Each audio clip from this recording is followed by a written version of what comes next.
Halo guys, saya membuat video ini untuk menyelesaikan tugas bahasa Indonesia saya yang berjudul pengembangan paragraf.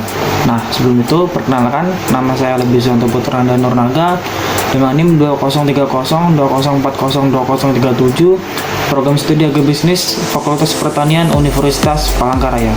Oke, langsung saja masuk ke materi. Sebuah paragraf itu dikembangkan menurut sifatnya. Nah, pengembangan paragraf ini dapat dilakukan dengan berbagai metode, bisa dengan satu metode ataupun dengan beberapa metode gabungan atau kombinasi. Nah, berikut beberapa metode dalam pengembangan paragraf. Nah, yang pertama itu kronologi. Pengembangan paragraf secara kronologi ini biasanya disusun secara urutan waktu atau the order of time. Nah, pengembangan paragraf secara kronologi ini pada umumnya dipakai dalam paragraf naratif atau kisahan dengan mengembangkan setiap bagian dalam prosesnya. Nah, pengembangan itu dilakukan dengan memberikan suatu peristiwa, membuat atau melakukan sesuatu secara berurutan, selangkah demi selangkah menurut peraturan waktunya. Nah, yang kedua, ilustrasi.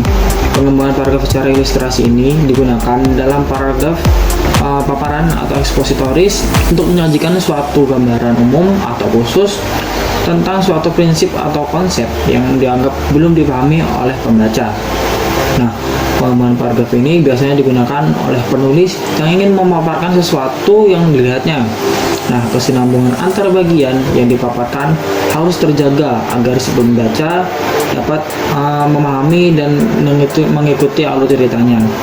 Nah, kemudian dalam paragraf ilustrasi ini suatu keadaan digambarkan secara objektif. Nah, kemudian yang ketiga, definisi. Nah, pengembangan paragraf secara definisi ini dimaksud untuk menjelaskan suatu istilah yang mengandung suatu konsep dengan tujuan agar pembaca memperoleh pengertian yang jelas dan mapan mengenai hal itu. Nah, definisi merupakan persyaratan yang tepat mengenai arti suatu kata atau konsep. Nah, definisi yang baik akan menunjukkan batasan-batasan pengertian suatu kata secara tepat dan jelas. Kemudian dalam pola ini, pikiran utama yang mengawali paragraf dikembangkan dengan memberikan definisi dari istilah ini dalam pikiran utama. Itu intinya. Nah, pengembangan selanjutnya adalah dengan menguraikan hal-hal yang dapat menjelaskan definisi itu. Kemudian yang keempat, analogi. Nah, pengembangan paragraf secara analogi ini merupakan pengembangan paragraf dengan ilustrasi yang khusus. Nah, dalam pengembangan ini diberikan suatu contoh gambaran yang berbeda, tetapi mempunyai kesamaan, baik bentuk maupun fungsinya. Nah, untuk menjelaskan kepada pembaca tentang sesuatu yang tidak dipahaminya dengan baik. Kemudian pengembangan dengan analogi ini biasanya digunakan untuk membandingkan suatu hal yang tidak atau kurang dikenal dengan sesuatu yang lebih dikenal oleh umum. Nah, tujuannya adalah untuk menjelaskan informasi yang kurang dikenal. Kemudian pengembangan paragraf ini dengan menganalogikan sesuatu dengan benda yang sudah diketahui oleh umum dapat mempermudah pembaca membayangkan objek yang dilukiskan itu. Nah, penganalogian ini dapat membantu menanamkan kesan terhadap tokoh yang dilukiskan tersebut. Kemudian yang kelima, pembandingan dan pengontrasan. Nah, untuk memperjelas paparan, terkadang penulis membandingkan atau mempertentangkan hal-hal yang dibicarakannya. Nah, penulis berusaha menunjukkan persamaan dan perbedaan antara kedua hal tersebut. Nah, pengembangan paragraf yang menunjukkan perbandingan pada umumnya ditandai dengan kata-kata seperti serupa dengan, seperti halnya, dengan demikian juga, sama dengan, sejalan dengan, dan sementara itu. Nah, sementara itu pengembangan paragraf yang menunjukkan pengontrasan pada umumnya ditandai dengan kata-kata yang mengandung makna pertentangan, seperti akan tetapi, berbeda dengan, bertentangan dengan, lain halnya dengan, dan bertolak belakang dari. Kemudian yang keenam, sebab akibat. Nah, dalam pengembangan ini hubungan kalimat dalam sebuah paragraf dapat berbentuk sebab akibat. Nah, dalam pengembangan ini suatu paragraf mungkin berupa satu sebab dengan banyak akibat atau banyak sebab dengan satu akibat. Nah, sebab dapat fungsi sebagai pikiran utama dan akibat sebagai penjelasnya. Nah, atau dapat juga sebaliknya. Jika akibat merupakan pikiran utama, untuk dapat memahaminya perlu dikemukakan sejumlah penyebab sebagai perinciannya.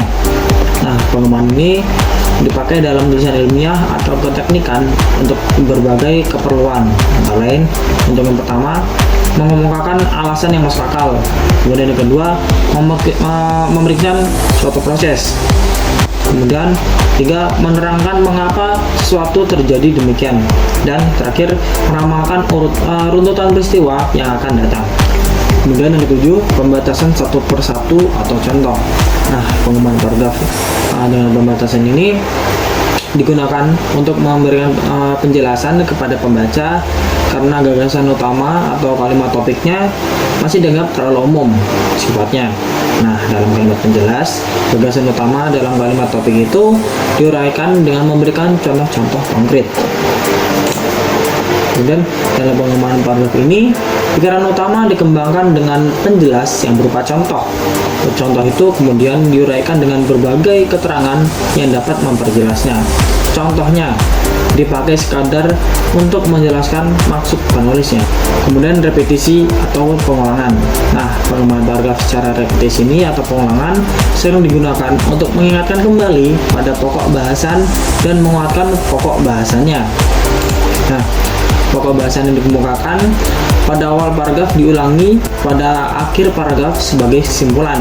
Nah, cara pengembangan dengan pengulangan ini juga dapat digunakan atau dimaksudkan untuk menekankan pokok persoalan atau pokok bahasan dalam paragraf tersebut. Kemudian yang terakhir, kombinasi. Nah, pengembangan ini dapat dilakukan dengan memadukan repetisi atau pengulangan tadi, terutama repetisi kata-kata kunci atau kata ganti dengan analogi. Nah, pengembangan paragraf dengan kombinasi ini paling sering digunakan oleh penulis untuk mengemukakan gagasan-gagasannya. Nah, cara pengembangan ini memang paling mudah dilakukan. Nah, oke guys, mungkin sekian penjelasan video kali ini. Jika ada dari penjelasan saya yang kurang jelas tadi, bisa bertanya di kolom komentar. Oke, see you in the next video and bye bye.